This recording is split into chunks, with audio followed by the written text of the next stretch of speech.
ఇక ఇంకొక వార్త ఉన్నది ఇక్కడ మిత్రులారా, ఇది చూడండి. 9 ఏళ్లలో 90 లక్షల ఎకరాలకు కొత్త ఆయకట్టు.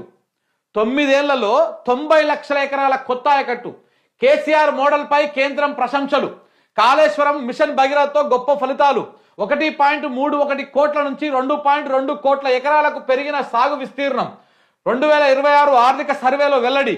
ఔత్సాహిక పారిశ్రామికవేత్తల కోసం తీసుకొచ్చిన వి హబ్ పైన ప్రశంసలు.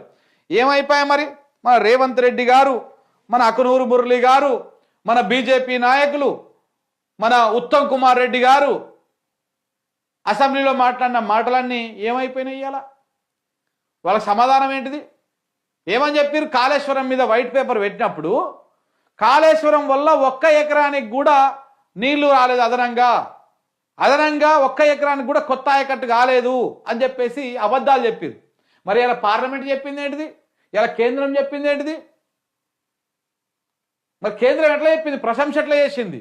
9 ఏళ్లలో 90 లక్షల ఎకరాల కొత్త ఆయకట్టు ఎట్లా ఏర్పడే తెలంగాణ రాష్ట్రానికి? ఇవన్నీ ఎందుకయ్యా? ఎఫ్సిఐ దగ్గర లెక్కలు ఉన్నాయి కదా, ఫుడ్ కార్పొరేషన్ ఆఫ్ ఇండియా దగ్గర.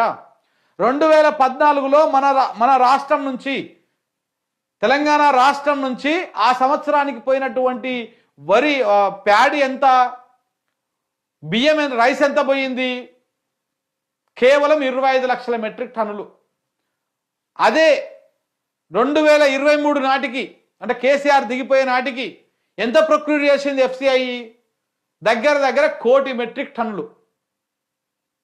25 లక్షల మెట్రిక్ టన్నులు ఎక్కడ, కోటి మెట్రిక్ టన్నులు ఎక్కడ? ఎంత డిఫరెన్స్ కనపడతా ఉంది? ఇప్పుడు 2 కోట్ల మెట్రిక్ టన్నులకు కనపడతా ఉన్నది. అది ఒక్క సీజన్కి, అది 2 సీజన్ కనుక 2 కోట్లు.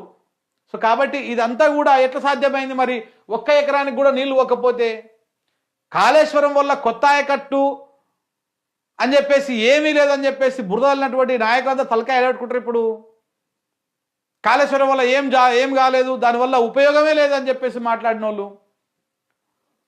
ఎప్పుడైనా ఫలితాలు దూరదృష్టితో చూడాలి.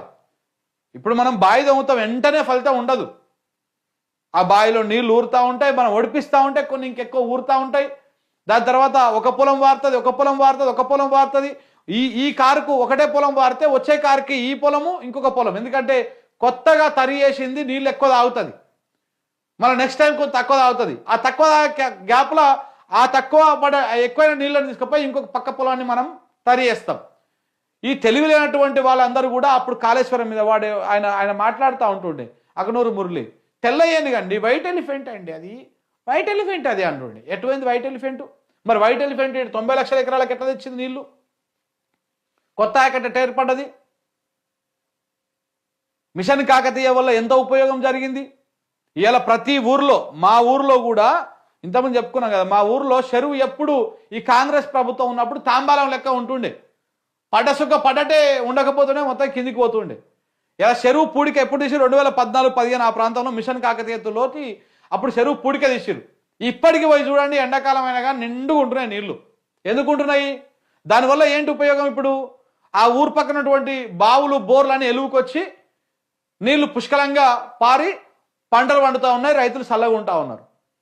ఇట్లా మిషన్ కాకతీయ వల్ల, ఇట్లా ప్రాజెక్టుల వల్ల తెలంగాణలో విస్తీర్ణం పెరిగింది, సాగు